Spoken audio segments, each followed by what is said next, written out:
Here's an insight from a landmark science experiment that I think has the potential to make your music practice more consistent, more effective, and more enjoyable. And what's really interesting to me about this is that it's pretty counterintuitive. It turns out that the thing that you would think would have most effect in this area is not the case. And what you actually want to do is something that feels like on the surface that it should be less effective. Hi friends, Morley-Fletcher here and welcome back to the channel. And today I want to talk a bit about motivation. Now, motivation is so important for your practice because first of all, it just allows you to actually turn up and do the practice, so you're more consistent. But also when you go into a practice session motivated, you're much more likely to really engage with it rather than just going through the motions. And when you're engaged, and really looking forward to it and paying attention, that is what is going to drive better results just from the practice. And finally, when you're motivated, it's a whole lot more fun as well. And let's try and have fun along the way. I don't want it to be a hard slog and it's all about pain and it's just about getting the results in the end. It is possible, and in fact you'll do better if you can make it fun. So motivation, hugely important. And there's lots of things around this, but one that you might have heard of already is the idea that if you give yourself a reward for doing the things that you want to do, that is going to increase motivation. So pretty straightforward. We may not do it as much as we should. I know that I don't always remember to do it, but it's a good one to do. So that would look like at the end of each practice session, you would give yourself some little reward, and that is going to boost your motivation. Turns out this is correct, but there is a problem with this. It's not quite as simple as just give myself a reward every time and everything is sweet and happy in the land of music practice. And to understand what's going on here, we need to get into some of the details and a little bit of the science about why rewarding ourselves increases motivation.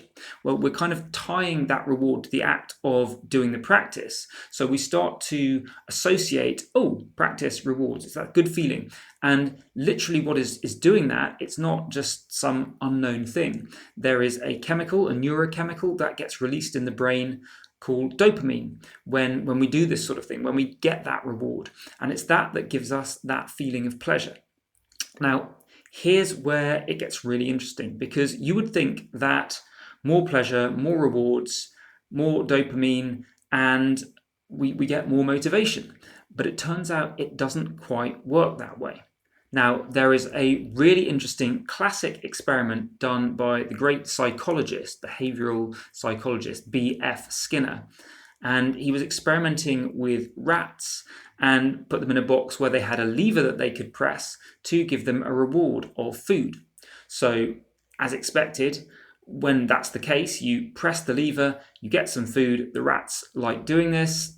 They got the food, they ate it, they were happy. And what's going on here is, they're getting that dopamine release with the lever. They associate it with a good thing. And if you stop giving the food, they would still keep pushing the lever because they've now associated it with a good thing.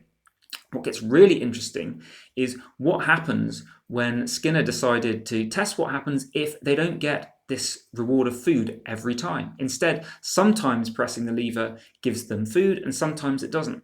What you'd have thought here is that they would still want to press the lever, but they would be less keen on it than when they get food every time because the reward is just not as certain.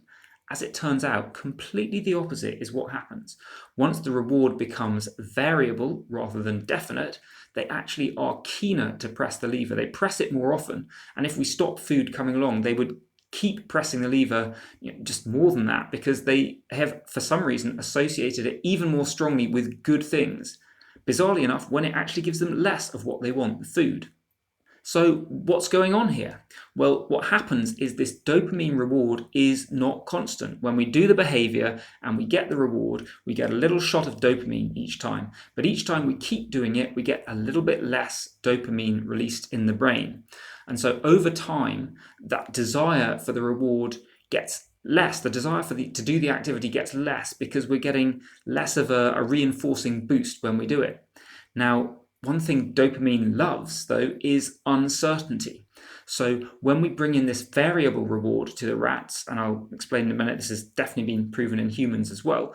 When you bring in this variable reward, what is happening is that uncertainty means that you're not getting the same decrease in dopamine release when you perform the action. So if we, rather than having a definite reward each time after we do something, if sometimes it happens, sometimes it doesn't, that actually strengthens our desire to do the activity. It keeps that dopamine flowing when we do it. And so we can use that to increase our motivation, to get us fired up to keep doing this thing. And you can totally see how this works in humans if you look at things like gambling, for example. That is exactly what's going on. This is why it is such an addictive thing, is because there is the possibility that you'll get a reward when you gamble, but it's not certain. And there are other things. You'll see it in social media, whether people post something and get likes or not. That sort of thing is something that becomes really addictive because we want to find out. It's this uncertainty. Maybe we'll get something, maybe we won't. That is what drives the dopamine and keeps us motivated. So how do you actually apply this to your music practice? Well, first of all, if you're not already doing so, think about, can you give yourself some sort of reward for doing the practice that you want to do? And I know we're talking about rats in boxes here, but it doesn't have to be a food pellet like the rats got. You can give yourself a little treat with your favorite food or a drink. Maybe it's a chance to have a cup of coffee once you've done your practice. Maybe it's a little bit of chocolate, whatever it is that you like. Or it can be an activity as well. Maybe you get to sit down and have a break and a well-deserved rest. Maybe you get to watch an interesting video on YouTube or whatever it is. And since we're talking about rewards here, if you're finding what I'm sharing with you in this video useful, then please just take a second to give it a like, and that will help me get a little dopamine reward from you liking the video. And obviously I do make sure that I celebrate in some way after making any of these videos, just so that I get that motivation to keep doing it. But I would not be human if I didn't also get little bits of dopamine hits every time someone likes the video. So give that a go. And once you've got some sort of reward that you're going to give yourself after you practice music, then it's just about making that uncertain. And there are all sorts of ways you could go about doing this. If you come up with some good ones, I would love to hear it if you just drop it down in the comments, and so I can see what ideas you've come up with. But here's a really simple one you can start with. Just take a random number generator of any sort. A dice is a really good one. And use that to decide whether you get the reward or not. So let's say I've said I'm going to get a piece of chocolate after I practice. But what might happen is I take a dice and I roll it. And if I roll a 1 to a 4, I get the chocolate. And if I roll a 5 or a 6, I don't. I've just done the practice. I've got nothing. And a couple of important things here is that you just want to make sure you do this after you've done the practice. You don't want to go into the practice session knowing, oh, is today's one going to give me a reward or not? You want to keep that uncertainty there. And the other thing is just, you can play around with this in any way that you want. It could be that, like I say, I roll 1 to 4, I get the reward, 5 to 6, I don't. You can change that. You can use different ways of doing this. You could perhaps say, maybe it's not on every individual practice session. Maybe if I do 5 practice sessions a week, I get the chance of 1 reward a week.